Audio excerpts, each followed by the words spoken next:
आज हिंदुस्तान की हालात क्या है ये आप सब लोग देख रहे हैं। सारे हिंदुस्तान की अवाम आज बहुत परेशान है, चाहे वो किसान हो, पढ़े लिखा नौजवान हो, औरतें हो, बच्चे हो, बुजुर्ग हो। हर शख्स, हर इंसान परेशान है। ये जो फिस्ताही हुकूमत इख्तिदार पर मुसल्लत होकर बैठी है, ये अनडिक्लेयर्ड इमरजेंसी की हालात इस मुल्क में लागू कर चुकी है। हर तरफ जो है इनका दबाव है और इनकी मनमानी चल रही है। ये अलग अलग तरीके के कानून डालकर हिंदुस्तान की आवाम को परेशान कर रहे हैं, चाहे वो किसान हो या अक़लियतें हो, जो भी हो।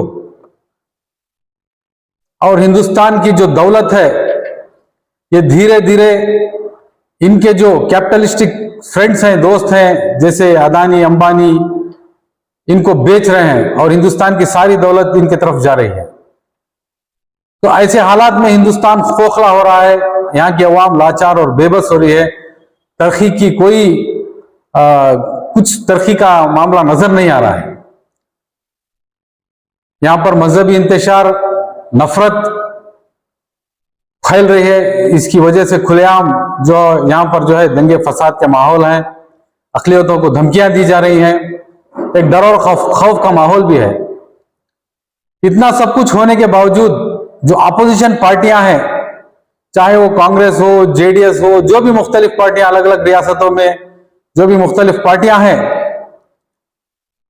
वो भी खामोशी इख्तियार कर चुकी हैं। ऐसा लग रहा है कि ये दोनों मिले हुए हैं। इन हालातों में हिंदुस्तान में अगर कोई बदलाव लाना है, तरक्की आनी है, ये फिस्ताई हुकूमत खत्म होना है, चैन और अमन इत्तेहाद आना है, तो एक ही एक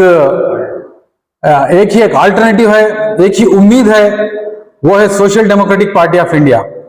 social democratic party of India, SDPI, इन सारे हालातों को देखकर बहुत ही सोच समझकर जो है एक सियासी तहरीक चला रही है, जिसमें 14 साल से मुसलसल मेहनत करते हुए आज हमें फख्र से के साथ कहते हैं कि 26 रियासतों में, हिंदुस्तान के 26 स्टेट्स में एसडीपीआई मुकम्मल है। और यहां पर हमारे इलेक्टेड रिप्रेजेंटेटिव्स में है, लोकल बॉडीज में हमने बेहतरीन इलेक्शंस में जीतकर जो है वहां पर अच्छा इख्तिदार करने का मुजाहरा भी दिखाया है। तो इस लिहाज से social democratic party of India एक मेंबरशिप कैंपेन को, ज्वाइन एसडीपीआई को कर्नाटक में लॉन्च कर चुकी है।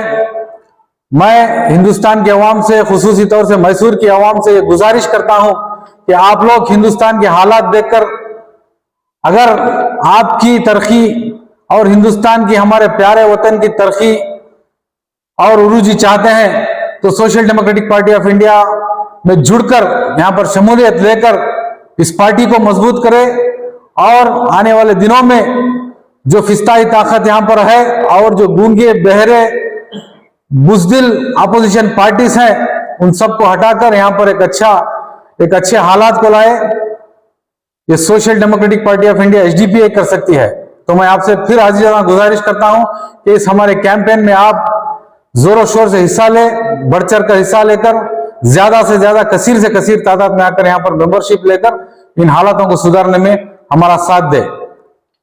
और जो कांग्रेस पार्टी इलेक्शन से पहले बहुत से वादे किए थे हमने कि इख्तिदार में आने के बाद 2B को वापस लाएंगे, आरएसएस बजरंग दल को बैन करेंगे और जो भी यहाँ के हालात हैं अक़लियतों के उसे सुधारेंगे, कांतराज वर्दी, सदाशिव वर्दी को जारी में लाएंगे। लेकिन इख्तिदार में आते ही ये इन सब बातों को भूल चुके हैं और नजरअंदाज कर रहे हैं। आप देख रहे हैं कि एसडीपीआई इसके लिए मुसलसल जद्दोजहद कर रही है, मेहनत कर रही है, एहतजाज कर रही है। हाल ही में हमने बेलगाम तक विंटर सेशन के दौरान एक पद यात्रा भी की थी, लेकिन इसका कुछ नतीजा नहीं निकला। इसलिए हम आने वाले जुमे में नेहरू पार्क के पास जो सर्कल है वहां पर एक पुरजोर एहतजाज कर रहे हैं कि जो एमएलएस, खुसूसी तौर पर मुस्लिम एमएलएस जो अक़लियतों का वोट लेकर जीत कर हमारा रिप्रेजेंट करने के लिए, हमारी नुमाइंदगी करने के लिए, हमारी रहबरी करने के लिए जो विधानसभा में गए हैं इलेक्शन जीतकर, वो हमारे कोई भी हालात में मामले में अपनी आवाज बुलंद नहीं कर रहे हैं, खामोशी इख्तियार कर रहे हैं।